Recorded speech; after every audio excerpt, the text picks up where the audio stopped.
So welcome to my 2023 Smartphone Awards. I haven't done an awards video in a long time, but this year I reviewed a lot more phones. Now, unfortunately, there's not going to be a lot of Xiaomi or Poco or Loco style phones in this video. Most of the phones you will see here are available here in North America.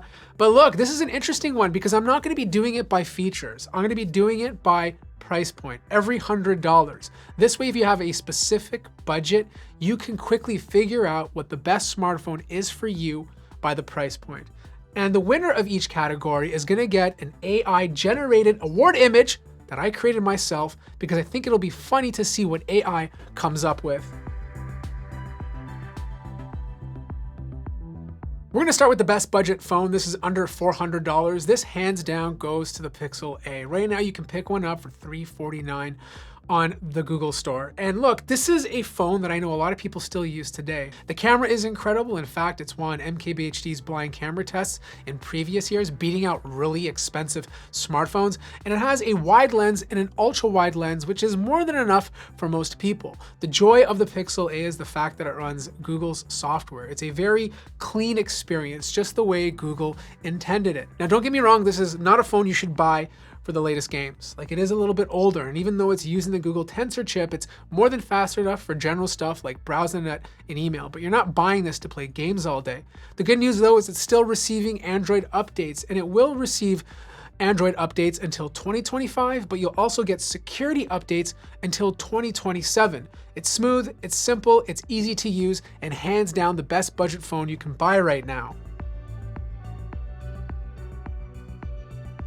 Moving up to mid-range smartphones between $400 and $500 comes down to two specific devices, the Samsung Galaxy A54 and the Pixel 7a. Now, the Galaxy A54 is technically cheaper. It's $450 compared to $499. And don't get me wrong, personally, I think the Galaxy A54 looks a bit more premium. It has a larger, more impressive display. There's a micro SD card, which you don't see on a lot of smartphones today. And you have that Samsung software, which gives you a lot of little features that most other smartphones don't offer. But here's the thing. I think the 7a is worth $50 more. It has wireless charging, which the A54 does not. It's more one-handable, more pocketable, and most importantly, it has the better camera system. It may not have a macro lens like the A54, but the ultra-wide and the wide lens takes better photos. They take really good photos. So if having a better camera system is important to you, you'll like the 7a. On top of all this, the A54's processor is not as fast as the Google Tensor chip that's inside the 7a, so you're just going to get a bit more longevity. So for the $400 to $500 price range, Pixel 7a definitely wins this round. Moving on to the $500 to $600 price point, and there's basically two phones in this category that are worth mentioning. The iPhone 13, yes, that's $599, and the Samsung Galaxy S23 FE. Now, if you're comparing both of these devices, personally, I think the Samsung S23 FE is the better deal. You're getting a slightly newer processor, you're getting a bigger AMOLED display that actually has a high refresh rate, you're getting more cameras to play with, and obviously there's a lot of little things you can do with Samsung's ecosystem that the iPhone cannot. Now, if you're looking for a basic device to get into the Apple ecosystem, the iPhone 13 is gonna handle it without any issues, and it's fine, but I think on paper, the S23 FE makes a lot more sense. Next is $600 to $700, and there's a lot of phones to choose in this category because for that price point, you can pretty much get everything you need in a smartphone. I've nailed it down to four. We have the Nothing phone, the iPhone 14, the Pixel 8, and the OnePlus 11. I think the Nothing phone is really cool if you just want a vibe. It doesn't really offer a better camera system than the others. It doesn't really offer better performance than the others, but it's just a really cool smartphone. I think the design looks better than all these other devices that are currently on the table. The software experience is super smooth, and even the theming is very different than what you see on most smartphones today. But for the price point, it just doesn't offer more. I feel like the glyph system looks great, but to me, it's still a gimmick. And unless you keep your phone face down on the table all the time, you might not find it handy. The iPhone 14 feels very generic at this point. Like, don't get me wrong, it's a good phone. And if you're getting into the Apple ecosystem, you'll be very happy with the device. But it doesn't really offer more features than any other smartphones that I'm talking about in this price range. The two phones that I'd recommend comes down to the Pixel 8 and OnePlus 11. And choosing between these two really depends on what you want. The Pixel 8 has a lot going for it. It has the better camera performance, longer software support, a capable processor, tons of AI-powered features, and obviously wireless charging. But the OnePlus 11 has fast charging, wired fast charging that tops up the device much quicker, and you also get a bigger display. But for this category, I feel like the Pixel 8 is the best phone to choose. Now between $700 and $800, it comes down to two smartphones, the iPhone 15 and the Samsung Galaxy S23. Both of these devices are great. Yes, the iPhone 15 is faster, it finally has USB Type-C, but it's using the iPhone 14 Pro cameras, at least a couple of them, and it still doesn't have a high refresh display. If you don't care about having the high refresh display and you don't care about having a telephoto lens, then go with the iPhone 15, especially if you are in the Apple ecosystem already. But I feel like the Galaxy S23 is giving you more. You get more cameras to play with. You have a high refresh rate, which is really important to me. You have the ability to use it as Samsung DeX if you want to have a desktop experience. If you're more of an enthusiast and you want to tinker with your phone, I think the Galaxy S23 is the better option.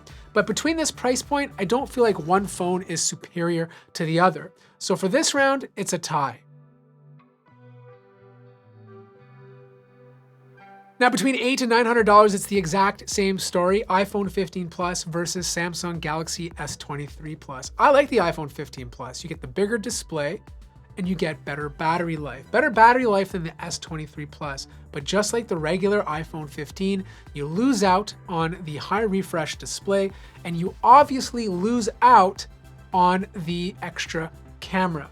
So again, it's going to come down to what you prefer. If you're embedded into the Apple ecosystem, just get the Plus. If you're someone who's looking for a very solid Android phone, you really can't go wrong with the Galaxy S23 Plus. And just like the previous category, this too happens to be a tie.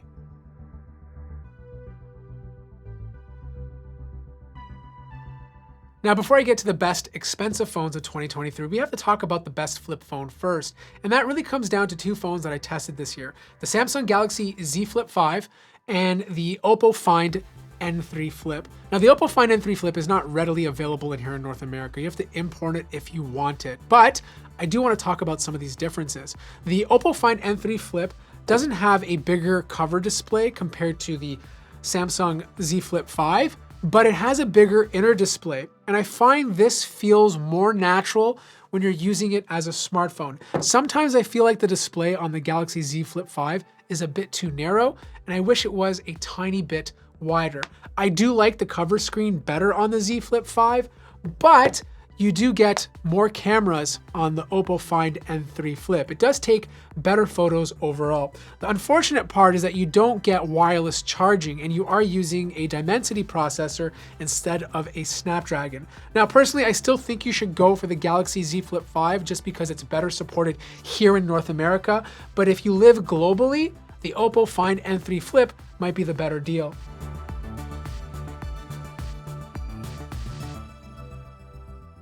Now, the best folding phone comes down to two, and it's the Galaxy Z Fold 5 and the OnePlus Open. The OnePlus Open is a little cheaper at $1,699 compared to $1,800. Yes, you get wireless charging with the Z Fold 5, slightly better cameras, and a tiny bit better of a software experience. But personally, I'd still choose the OnePlus Open. The front display is where it's at, you know? It's too skinny on the Z Fold 5. If I want to send off a quick text, it's a lot more comfortable to do it on the OnePlus Open. Even if I have to do more serious work, I don't have to open up the big display to do it. The front display is big enough overall. It has better displays, they're brighter, both the front and the inner display. You don't see as much of a crease. The battery life happens to be better, and the camera system, even though it's not as good as the Fold 5, is still more than capable enough for me. Plus, the Fold 5 may have access to an S Pen that you can buy, but I've tested the Oppo Pen on this and it works perfectly. So for this round, it's going to the OnePlus Open.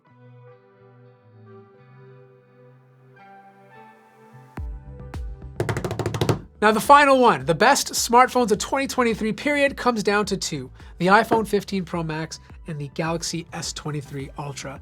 Now look, I feel like the iPhone 15 Pro Max is the best phone you can get if you're in the Apple ecosystem. It's obvious. It's the latest one that's come out onto the market. This year, they introduced USB Type-C. They added Apple Log, which is great for video creators, and the battery life is incredible.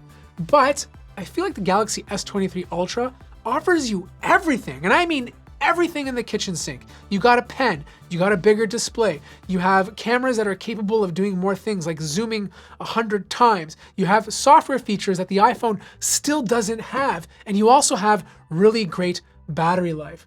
I think the only reason to pick the iPhone over the S23 Ultra is if you want slightly better video, if having Apple Log is important to you, and if you're in the Apple ecosystem. Like me personally, video is more important. I'm not saying the S23 Ultra video is bad because it's really good. It's just the iPhone 15 fits my workflow better, and that Apple Log just looks so good right now. But if you're someone new coming to smartphones and you're buying a luxury device and you want everything, the Galaxy S23 Ultra is the phone to buy. Now, subjectively, I'm going for the iPhone 15 Pro Max, but I think the winner of this category is definitely the Samsung Galaxy S23 Ultra. So that wraps up this year's smartphone awards. If you're wondering what phones I'm currently using right now, it's the iPhone 15 Pro Max and the OnePlus Open. I'm probably gonna drop down to the regular iPhone 15 Pro. I personally like the 3x zoom better, and because I already have a big display, it's kind of nice to hold a smaller phone in my pocket. If you have any questions, let me know in the comment section down below. Links to all these devices will be there as well. Like the video if you liked it, subscribe if you haven't already, and I'll see you guys in the next one.